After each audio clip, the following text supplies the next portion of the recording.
Welcome back to Chapter 9. We are on Section 3, Transcription.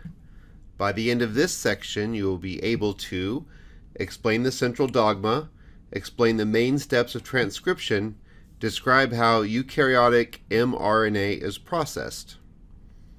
In both prokaryotes and eukaryotes, the second function of DNA, the first was replication, is to provide the information needed to construct the proteins necessary so that the cell can perform all of its functions. To do this, the DNA is read or transcribed into a messenger RNA molecule. The mRNA then provides the code to form a protein by a process called translation. Through the processes of transcription and translation, a protein is built with a specific sequence of amino acids that was originally encoded in the DNA. This module discusses the details of transcription. The central dogma: DNA encodes RNA, RNA encodes protein. The flow of genetic information in cells from DNA to mRNA to protein is described by the central dogma, which states that genes specify the sequences of messenger RNAs, which in turn specify the sequences of proteins. The copying of DNA to mRNA is relatively straightforward, with one nucleotide being added to the mRNA for every complementary nucleotide read in the DNA strand. The translation to protein is more complex because groups of 3 mRNA nucleotides correspond to one amino acid of the protein sequence. However, as we shall see in the next module, the translation to protein is still systematic, such that the nucleotides 1 to 3 correspond to amino acid 1, nucleotides 4 to 6 correspond to amino acid 2, and so on. Transcription from DNA to mRNA.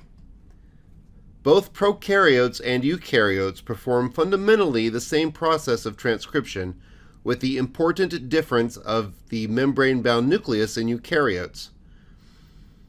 With genes bound in the nucleus, transcription occurs in the nucleus of the cell, and the mRNA transcript must be transported to the cytoplasm.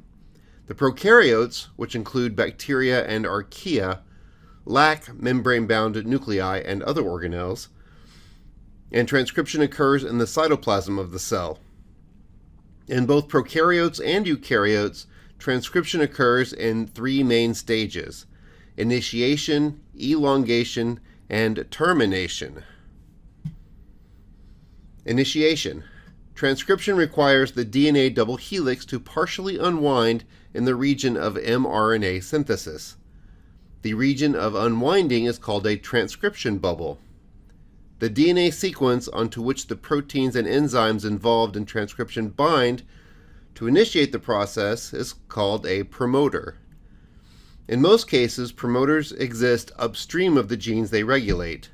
The specific sequence of a promoter is very important because it determines whether the corresponding gene is transcribed all of the time, some of the time, or hardly at all. Elongation. Transcription always proceeds from one of the 2 DNA strands, which is called the template strand.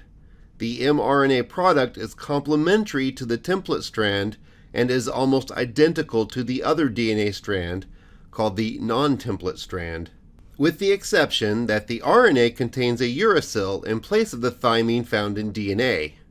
During elongation, an enzyme called RNA polymerase proceeds along the DNA template, adding nucleotides by base pairing with the DNA template in a manner similar to DNA replication, with the difference that an RNA strand is being synthesized that does not remain bound to the DNA template.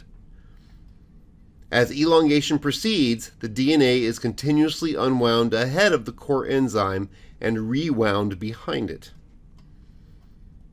Termination. Once a gene is transcribed, the prokaryotic polymerase needs to be instructed to disassociate from the DNA template and liberate the newly made messenger RNA. Depending on the gene being transcribed, there are 2 kinds of termination signals, but both involve repeated nucleotide sequences in the DNA template that result in the RNA polymerase stalling, leaving the DNA template and freeing the mRNA transcript. On termination, the process of transcription is complete.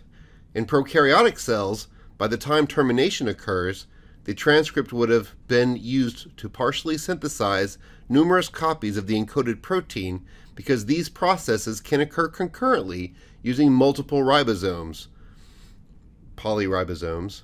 In contrast, the presence of a nucleus in eukaryotic cells precludes simultaneous transcription and translation.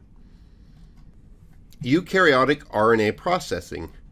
The newly transcribed eukaryotic messenger RNAs must undergo several processing steps before they can be transferred from the nucleus to the cytoplasm and translated into a protein.